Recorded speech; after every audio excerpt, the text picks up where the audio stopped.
Renungan Pagi, Agama yang Bersinar oleh Ellen G. White, 14 Januari 2023. Mari kita berdoa.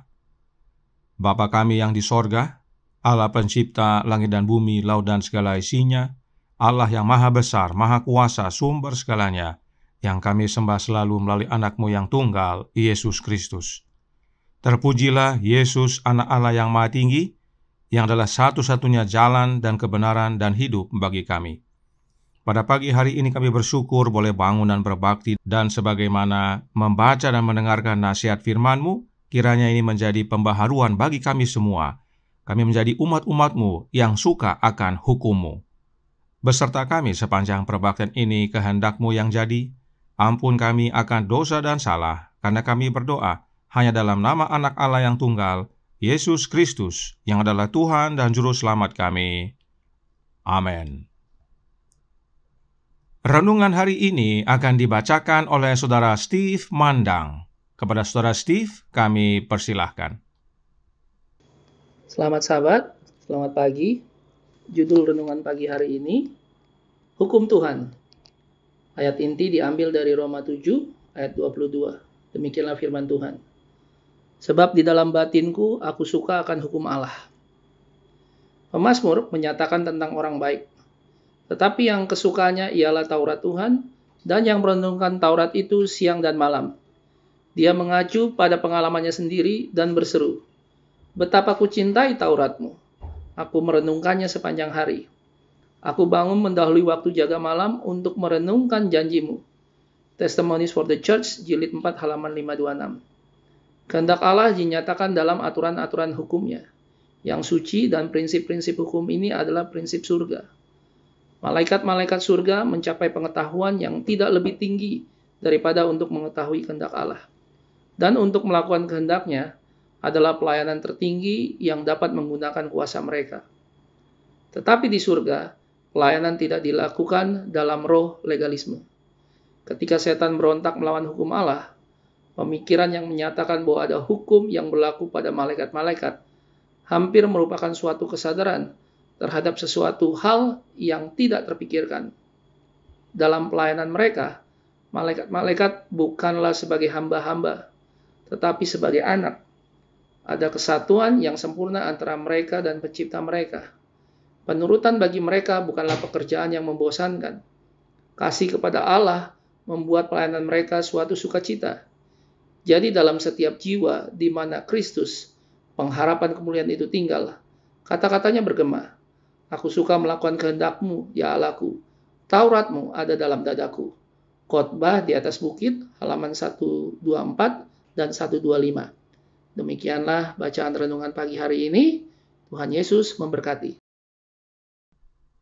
Terima kasih atas penata layanan Saudara Steve. Tuhan Yesus memberkati. Selamat pagi saudaraku dalam Tuhan. Selamat Sabat. Paulus bersaksi bahwa di dalam batinnya dia suka akan hukum Allah. Siapakah Allah yang dimaksudkan? Renungan hari ini menjawab khususnya dalam tulisan aslinya. Agama yang Bersinar, halaman 21 paragraf 3 berkata, "Ketika setan berontak melawan hukum Allah." Allah yang dimaksudkan oleh roh nubuat adalah Jehovah. Dan Jehovah adalah Allah Bapa. From Heaven with Love, halaman 70 paragraf 5 berkata, pada baptisan Juru Selamat, setan mendengar suara Jehovah yang bersaksi tentang keilahian Yesus. Sekarang setelah Yesus datang, serupa dengan daging yang dikuasai dosa, Roma 8 ayat 3, Bapa sendiri berbicara. Setan mendengar suara Jehovah yang menyatakan bahwa Yesus adalah anaknya Bapa. Sebab Bapa sendiri yang berbicara. Karenanya suara Jehovah itu adalah suaranya Bapa. Karenanya saat Paulus berkata, "Aku suka akan hukum Allah," maka itu sama dengan Paulus suka akan hukum Allah Bapa. Demikian juga dengan pemazmur saat dia berkata, "Tetapi kesukaannya ialah Taurat Tuhan, dan yang merenungkan Taurat itu siang dan malam." Taurat itu adalah Tauratnya Bapa, di mana terdapat hukumnya Bapa. Nah, tentang hukum Bapa ini perlu kita ketahui bahwa Kemenangan Akhir halaman 454 paragraf 2 berkata, Hukum Allah sebagai pernyataan kehendak-Nya, catatan tabiat-Nya harus bertahan sampai selama-lamanya sebagai saksi yang setia di sorga. Tak satu perintah pun sudah dibatalkan. Tak satu iota atau titik pun sudah diubah. Hukum Allah ini berlaku bagi penghuni sorga dan berlaku bagi kita di dunia. Renungan hari ini menyatakan bahwa hukum Allah adalah pernyataan akan kehendak-Nya serta prinsip-prinsip sorga. Dan itulah pengetahuan tertinggi yang para malaikat dapat peroleh. Bagaimana dengan kita, manusia yang berdosa ini? Adakah kita dapat menuruti dan menyukai hukum Allah dengan kekuatan diri kita sendiri? Roh Nubuat menjawab dalam Kerinduan Segala Zaman, buku pertama, halaman 172, paragraf 1. Secara alamiah, hati itu jahat, dan siapa dapat mendatangkan yang tahir dari yang najis? Seorang pun tidak. Ayub 14 ayat 4. Tiada penemuan manusia yang dapat menemukan suatu penawar bagi jiwa yang berdosa. Sebab keinginan daging adalah perseteruan terhadap Allah, karena ia tidak takluk kepada hukum Allah. Hal ini memang tidak mungkin baginya. Karena dari hati timbul segala pikiran jahat, pembunuhan, perzinahan, percabulan, pencurian, sumpah palsu, dan hujat. Roma 8 ayat 7, Matius 15 ayat 19. Kita, manusia berdosa, tidak dapat menyukai dan menuruti hukum Bapa dengan kekuatan diri kita sendiri. Lalu, bagaimana caranya agar kita dapat menuruti dan menyukai hukum Bapa? Melalui Anak-Nya tentunya. Sebab hanya satu jalan kepada Bapa, yaitu Anak-Nya yang tunggal, Yesus Kristus. Roh Nubuat berkata dalam Para Nabi dan Bapa, jilid 1, halaman 390, paragraf 2. Melalui Nabi, ia berkata tentang dirinya sendiri, "Aku suka berbuat kehendak-Mu, ya Allah, dan hukum-Mu adalah di dalam dadaku." Mazmur 40 ayat 9. Dan pada waktu hidup di antara manusia, ia berkata, "Bapa tidak pernah meninggalkan aku sendirian, karena aku selalu melakukan perkara-perkara yang menyukakan hati-Nya."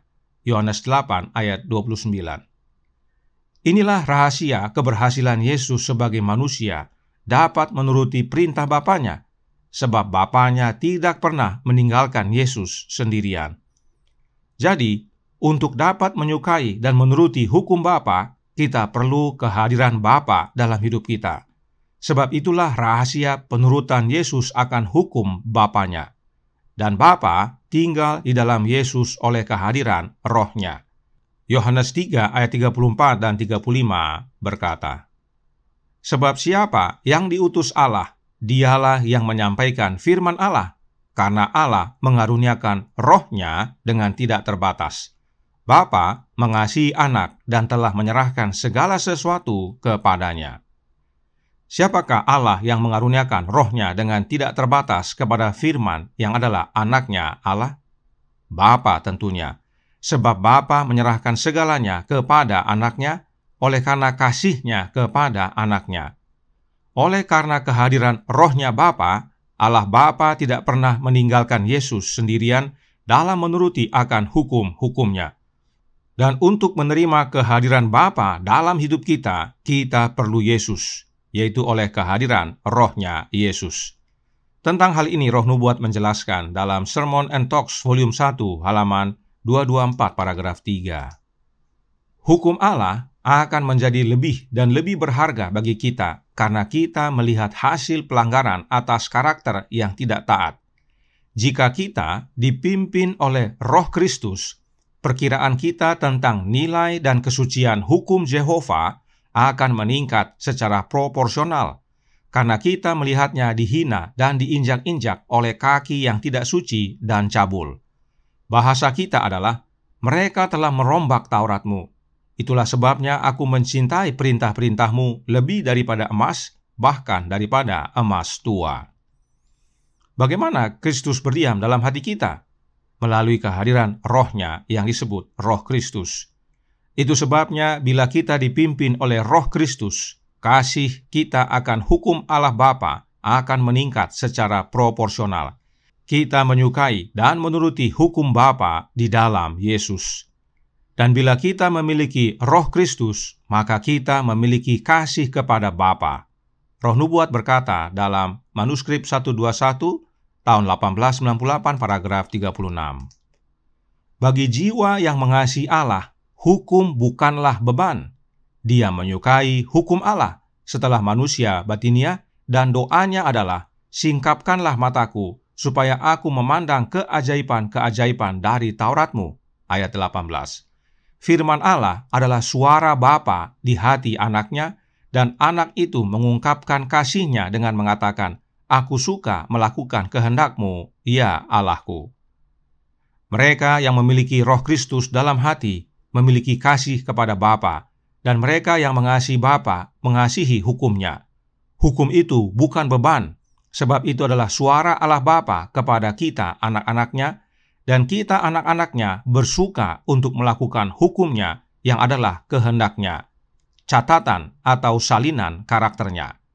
Itu sebabnya renungan hari ini berkata dalam Agama yang Bersinar halaman 21 paragraf 3. Jadi, dalam setiap jiwa di mana Kristus, pengharapan kemuliaan itu tinggal, kata-katanya bergema, aku suka melakukan kehendakmu, ya Allahku, Tauratmu ada dalam dadaku. Yesus bersuka melakukan hukum Bapanya. Paulus bersuka menuruti hukum Allah Bapa, dan kita pun bisa, asal Kristus di dalam kita yang adalah pengharapan kemuliaan. Kiranya ini menjadi pembaharuan dan sukacita bagi kita semua. Tuhan memberkati, saya bawa dalam nama Yesus. Amin. Mari kita berdoa. Bapa kami yang di sorga, Allah pencipta langit dan bumi, laut dan segala isinya, Allah yang maha besar, maha kuasa, sumber segalanya, yang kami sembah selalu melalui anak-Mu yang tunggal, Yesus Kristus. Terima kasih atas nasihat yang penting sekali bagi kami tentang hukum-Mu, ya Bapa. Hukum-Mu adalah catatan kehendak-Mu, salinan karakter-Mu, yang harus kami miliki, harus kami turuti dan sukai. Tetapi kami tidak mampu untuk melakukannya dengan kekuatan diri. Kebutuhan terbesar kami adalah kehadiran-Mu, ya Bapa, dalam hidup ini, dan Engkau hadir dalam hati kami oleh kehadiran Roh Anak-Mu. Karenanya, curahkan, ya Bapa, Roh Kristus dalam hati kami.